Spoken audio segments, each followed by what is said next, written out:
After the Apocalypse, a Pandemic Survival Story presents Episode 2 of the Alien Schizoid story narrated by Mike Darling. I know you're itching for Season 3 of the main narrative to start, and it will in a couple weeks, never fear. As a matter of fact, Episode 1 of Season 3 of the main narrative has been written and edited and is in the capable hands of Robert for recording. So we're not far away from our restart. This episode, however, is not that.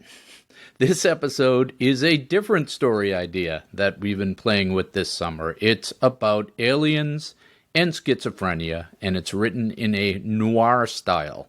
So give it a listen. This is episode 2. Mike does a great job with the narration. And if you've forgotten, you can go back to episode 1 from, a couple months ago and listen to that.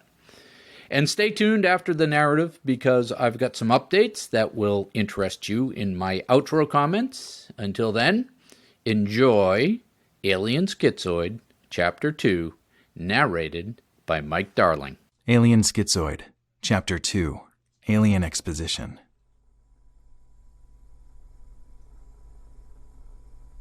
The alien presence stared out through Jim's eyes at a field of stained false ceiling tiles.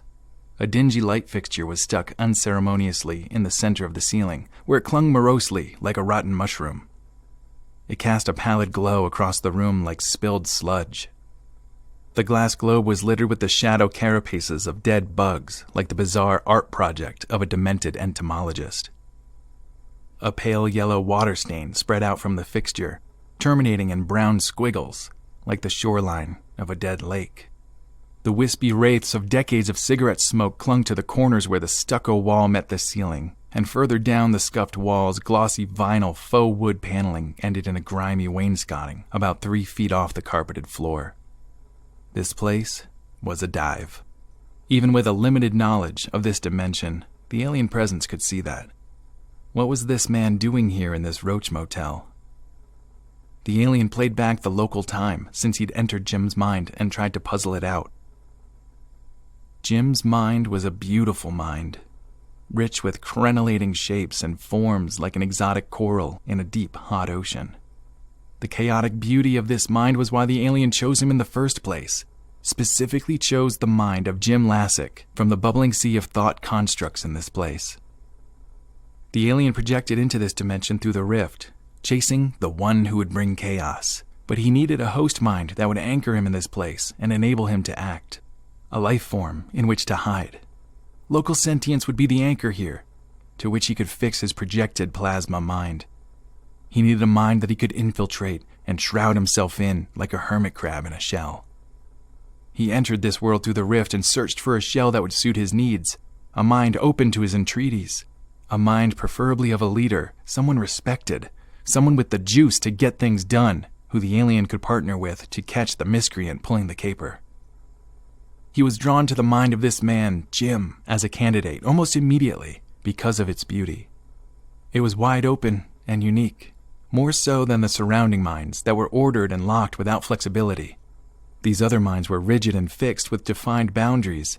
They were fragile and brittle to the touch like sugar candy glass. When the man, Jim, had won the award and praise of his kind, when he had stepped forward proudly in front of his assembled colleagues, it had cemented the alien's decision. Here was a master of men, a doer of deeds, a worthy partner to solve the case. But to exist here, the alien not only needed a mind for an anchor, he also needed an identity. An identity separate from the plasma continuum in his own time and place. An identity of the proper shape and size and color to project his purpose in this place. To exist here, to communicate with these people, to complement this local identity, he needed a name. Quetzalcoatl was the name he chose. It matched his purpose here like a warm overcoat matched a winter's day. Quetzalcoatl was a local god, and he would be a god amongst these local Homo sapiens. It wouldn't be a bad thing if they knew him as a god, to respect him, maybe even to fear him. If he had to take on an identity in this dimension, it should suit his stature and his purpose and help him get the job done. For he was an instrument of civilization and order. Civilization and order were the eternal and enduring pillars that transcended the known universe. That was his job. He was an agent of civilization and order. In the history of this world, he had found the name of Quetzalcoatl, the Aztec god of civilization and order, and was pulled to it like a galaxy being sucked into a massive black hole. Not that he didn't have a name of his own. In his own dimension. It was a fine and proper name for his kind, a delicate unfurling of plasma frequencies that felt sweet and comforting as he sensed it trilling from the minds of his kin in the continuum. Loosely translated, his own name was Strength from the Storms, not so different from Protector of Civilization and Order. There was chaos everywhere in the universe, and everywhere life in its many forms fought back against that chaos. That was the dance of sentience. This was Quetzalcoatl's modus operandi. The trilled plasma name of Strength from the Storms would mean nothing to this man whose mind he was sharing. This man's mind lacked the basic context to understand the wavelength flux of plasma through time. The name Quetzalcoatl he chose in the local frequencies because he was on a job to stop an assault on civilization and order. Surely the local minds would recognize this name, make the connection, and help him with his mission.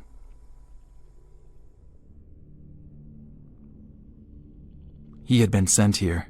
When the rift opened, they seized the opportunity and he was sent through the narrow window to find a way to stop the one who would bring chaos. The one who would bring chaos was another of his kind from the plasma rift that had come to this world. He needed to be found and stopped.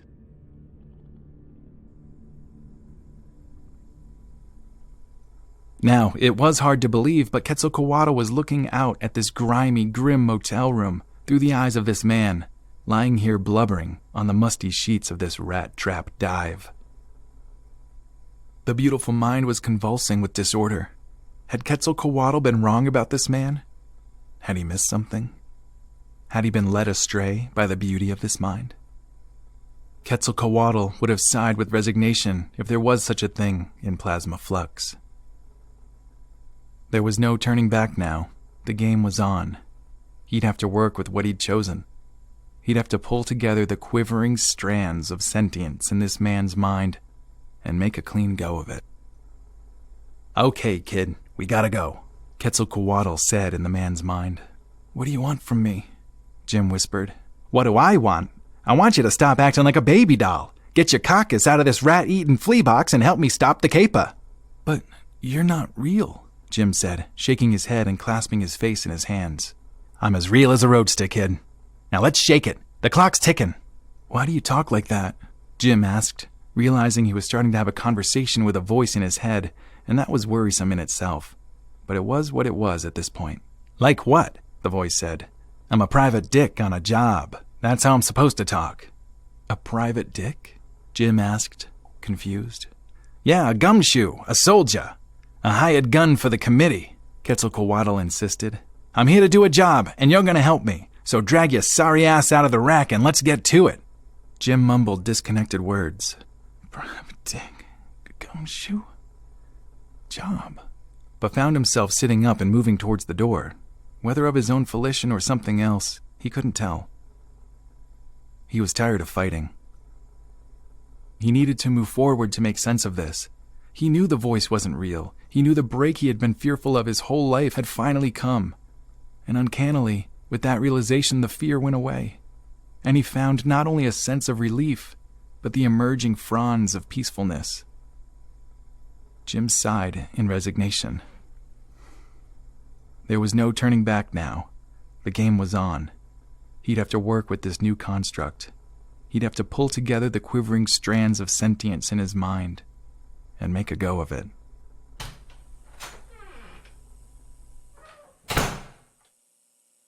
The hallway was dirty, with scuffed walls, and was open to the outside on each end. Jim stepped into the buzzing fluorescent glow and looked around, unsure of what would happen next. Unsure of what the voice from his broken and schizophrenic mind would want him to do. "Oh God," Jim thought, "please don't let me hurt anyone." "Shut up, kid. I'm here to help. Keep moving. Let's go out the back, kid, and watch out for tails. The bad guys know we're here, and we've been in one place too long." Jim turned and hurried his shaky steps down the brown walkway past a half-lit Coke machine that showed signs of a hard life in a bad place. He moved like an automatron toward the rear exit. Like a zombie. Like a condemned man without hope of redemption. "I know you're not real," Jim stated conversationally, "but do you got a name I can call you?" "Quetzalcoatl's the name, bub. Keep the racket down, and keep your eyes peeled." "Coatl... Quetzal?" Jim butchered and thought he felt something move in his mind. "Nah, kid, Quetzalcoatl." The voice paused. "Tell you what, bub. You can call me QZ."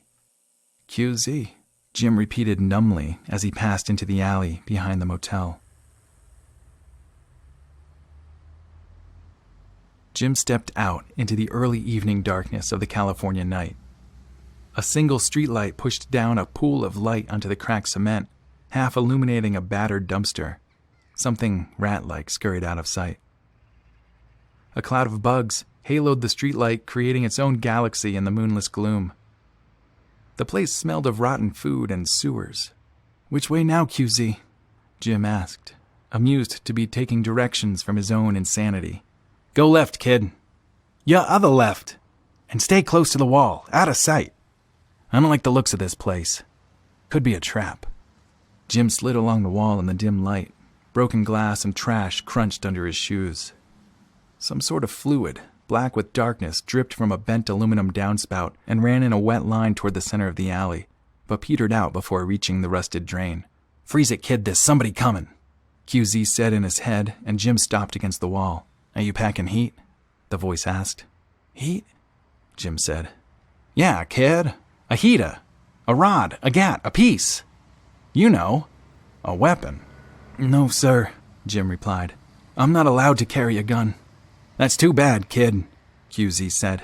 "I'm guessing our friends aren't operating under the same restrictions." Jim flattened himself against the rough wall as the first of 4 figures emerged from around the corner. Forms materialized from the gloom. It was obvious they weren't just out for an evening stroll. They walked with a purposeful slouched malevolence that projected violence. They were looking for something. Or someone. They moved with the animal toughness of youth. Their boots clomped in the gloom, echoing off the stucco walls. They all wore torn jeans above punk combat boots. 2 had leather jackets, and the other 2 wore t-shirts revealing muscular, tattooed arms. 3 of the toughs had shaved heads that reflected the dim streetlight overhead. The 4th wore a red bandana tied tight, from which emerged a large dragon tattoo that crawled down the side of his neck. Jim felt like a kitten among angry wolves. There was no place for him to hide. He tensed to run. QZ spoke in his head. "Stay still, kid. Don't run. Relax. Let's see what we can figure." Jim stayed silent and still, frozen with fear. Now the voice in his head was going to get him mugged and left in a dirty alley to die like a vagrant. He made a move to run anyhow, in denial of the voice, but it was too late. The 4 toughs saw him there in the darkness against the wall. "Oi," the one in the bandana said. "Is this the weasel rat we're looking for?" The others fanned out in a loose semicircle, boxing in Jim where he cowered. The bandana man moved forward quickly, producing what looked like a slender knife, grabbed Jim by the collar and shoved him hard into the wall. "Wallet," he said in a low and menacing command. Jim was terrified and unable to speak, but did his best to nod his head in acknowledgement. He shifted his weight off the wall to reach for his wallet. Maybe if he just did what they said, he would come out of this unhurt, or at least alive. "Easy," the bandana man growled. Jim pulled his wallet out of his back pocket and handed it over like he was told. What did he care? $28 in cash and a credit card he'd have to cancel. Nothing he couldn't handle. He just needed to stay cool and keep his shit together. He hoped he could keep his head right. He needed to focus on staying alive and didn't want to be distracted by another episode of mental schism. Where was the voice in his head now? Now that things were incredibly stressful for him, shouldn't this cause the psychosis to manifest? To accelerate? That's how stress had worked before. He was glad, though, that the voice left him. He could better deal with these punks with his head clear, live to fight another day. Bandana Man stepped back in the yellow glow of the streetlight and fingered the wallet. He pulled out Jim's license and held it up to the pallid light. The other three ringed Jim silently, with menace in their stances. "He's the guy we're looking for," Bandana Man said, tossing the license and wallet to the ground and advancing toward where Jim still stood. Quetzalcoatl spoke softly, but Jim jerked with surprise. "Move over, kid.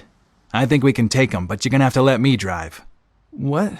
Jim intoned to the voice in his head. "I've never been in a fight in my life." "Now's as good a time as any to learn, kid," QZ responded. Jim felt something strange happening in his body.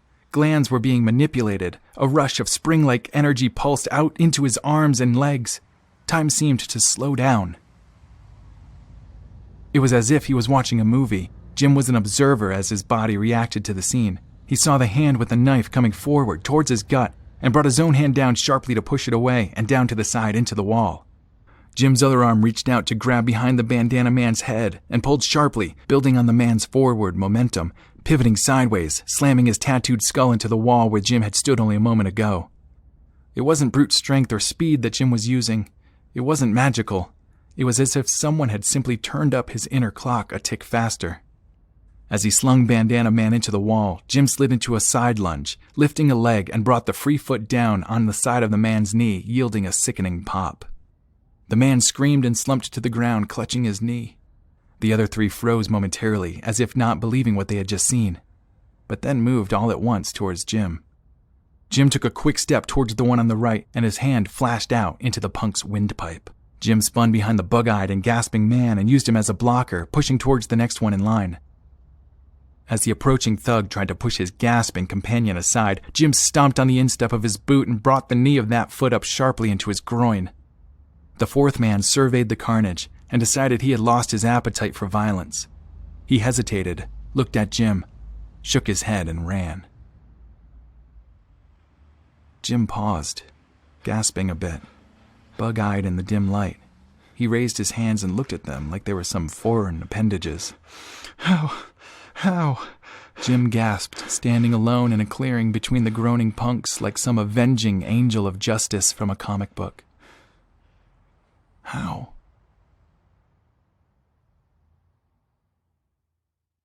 Hello, my survivor friends, and thank you for listening through the second chapter of the Alien Schizoid story.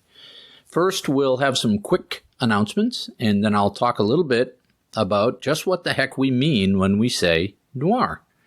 So thanks, Mike. Thank you, Mike. The link to Mike's podcast, the links, will be available in the show notes. He's got a series called Tales from the Wasteland on his feed, which is called the Apocalypse Post. So if you search for Apocalypse Post in your podcast app, you'll find Mike's show, and I'll also put the links in the notes. While we're on that subject, Wasteland Weekend, which is the big event for those Apocalypse people, that's coming up soon. So go check that out. That a little bit of survival fun in the desert for you folks. So season 3 of our After the Apocalypse narrative with the old man will start again at the end of this month, which for you time travelers is August 2022. I've got the first episode written and in production with Robert as we speak. This is the big announcement here, is that I am creating an ad-free and early release subscription option on Acast. And more details on how this will work mechanically are forthcoming, but this will allow you to get the shows without the annoying insurance ads from Acast and get the shows a week earlier than the general public. Just setting this option up because it's a new feature in Acast, and I'll have instructions soon. There should be a link inserted into the show notes for the landing page to take advantage of it, but we'll see if that works. Just set that up.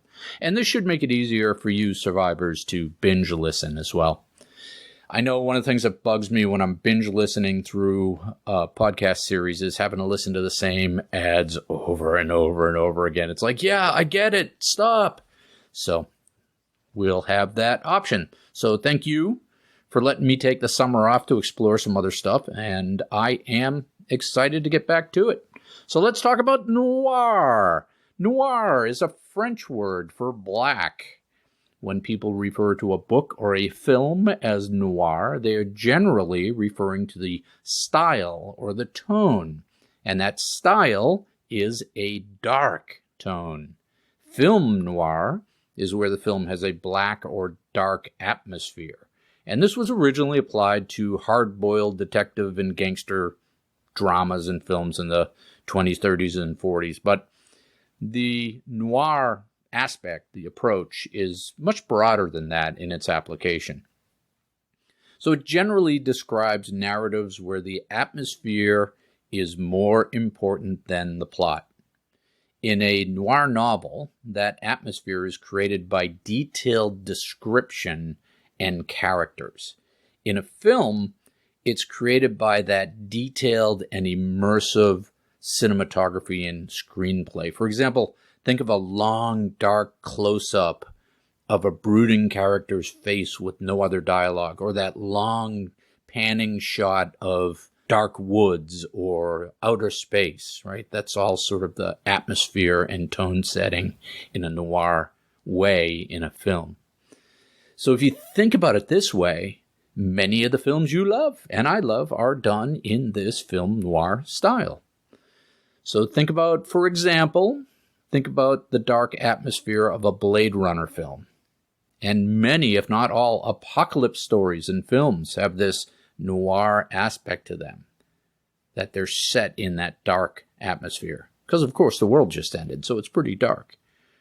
After the Apocalypse sets that dark atmosphere through its descriptive language and use of dark metaphors and dark vocabulary. A good way to think about noir is, what is the mood that this piece of art creates? So for my homework this summer, I figured I'd go back to first principles, go back to the source, and I read the two most famous books of this genre that would pop into your mind when somebody says noir. They are, first, The Big Sleep by Raymond Chandler from 1939, and The Maltese Falcon by Dashiell Hammett from 1930. And I gotta tell you, these were great fun to read. Both of these novels come from the pulp magazine industry and culture of the early 20th century. So what's a pulp magazine? Think of it this way. If you were to get on the subway today, you'd see everyone with their face in their phones, right? Back in the early part of the century, though, they would have had their faces buried in a pulp magazine. These were cheap, sensational magazines that ran short stories and series around a specific genre, like mystery or detective or science fiction even. This is where all our famous sci-fi writers from the Golden Age got their start, in the pulps. One of these magazines was started in 1920 by no other than H.L. Mencken, and I won't go into an H.L. Mencken story, but you should look that up, famous guy, and it was called The Black Mask, and it was full of stories about crime dramas that included sex and gore and violence, just the kind of thing every boy wants. And one of the first successful authors in The Black Mask was Dashiell Hammett, who wrote about his hard-boiled protagonist, Detective Sam Spade. And after being published as short stories or serials in The Black Mask, The Maltese Falcon and The Big Sleep were fleshed out into standalone novels. And these are really interesting pieces of writing. They have this really dark tone, hence the noir. And these characters, they live in an America that is seedy and filled with booze and sexual perversion and crime and murder and guns. And into the middle of this seedy milieu stride the hard-boiled protagonists. In The Falcon, it's Sam Spade. In Big Sleep, it's Philip Marlowe. And they are the red-blooded American anti-hero. For the average reader, it must have rung true. Nobody's perfect. Everyone is just trying to do their best to get by with their moral compass intact and get through life in a dark and corrupt world. Marlowe and Spade are an idealized caricature in that sense of real Americans for the mass audience. They are real men who win out in the end, but they're flawed, But they're not corrupt. They drink whiskey, they smoke cigarettes, throw punches, and they know how to handle a gun. The world is dark, but it's ordered. Working stiffs try to get by with their wits, and rich people are corrupt in the true sense, corrupted by drugs, sex, and murder. It's never in doubt who you should be rooting for. Life is cheap. Everyone has a gun, but there's surprisingly little gunplay by today's standards. So what makes this writing noir? Well, the first is that the text is incredibly descriptive when scene setting. There's this heavy use of metaphor, but not a literary use of metaphor. They'll use a paragraph or two to describe something very ordinary using simple vocabulary or slang. And the tone is very dark. It's not desperate, it's dark. The characters are resolved to their lot in life and doing the best they can to get by in this dark world. And at first glance, you would think that in a detective story, the plot would be very important. But no, the plots are not straightforward whodunit formulas. The mystery is in the background, the characters, and their dark interactions. That stuff is on the main stage. The whodunit stuff gets pushed to the background by the, hey, what are they going to do next of the characters, as each is revealed and unwrapped as you go through the narrative, through the story. And the resolution then is the resolution of the characters and their journey, not the resolution of who committed the crime. The Falcon is in fact just a lead statue with no value. It falls flat. It's an unsatisfying, unsensational resolution, but that is fitting for this dark universe where there is no resolution for anyone. It's just another day of doing the best you can to get by in this corrupting world. So for fun, here's a outtake, an example of a detailed description paragraph from The Big Sleep. And I quote, "The room was too big. The ceiling was too high. The doors were too tall. And the white carpet that went from wall to wall looked like a fresh fall of snow at Lake Arrowhead. There were full-length mirrors and crystal doodads all over the place. The ivory furniture had chromium on it, and the enormous ivory drapes lay tumbled on the white carpet a yard from the windows. The white made the ivory look dirty, and the ivory made the white look bled out. The windows stared towards the darkening foothills. It was going to rain soon. There was pressure in the air already." So there you go. This is the point of noir style. Atmosphere is more important than plot, and it's driven by description and characterization. So have some fun. Go back and watch Humphrey Bogart in The Maltese Falcon or The Big Sleep and see how they try to manage that tone versus plot. Those old films do stay very close to the novels, except for the sex parts. They couldn't get away with that due to the code. And think about all the films you've seen where the noir element of atmosphere setting and descriptive camera work, they come to the fore. I love the noir style. In this Alien Schizoid series, I'm writing it in a full-on noir style on purpose and for fun. And I hope you enjoy it. I'll talk to you soon. And keep surviving.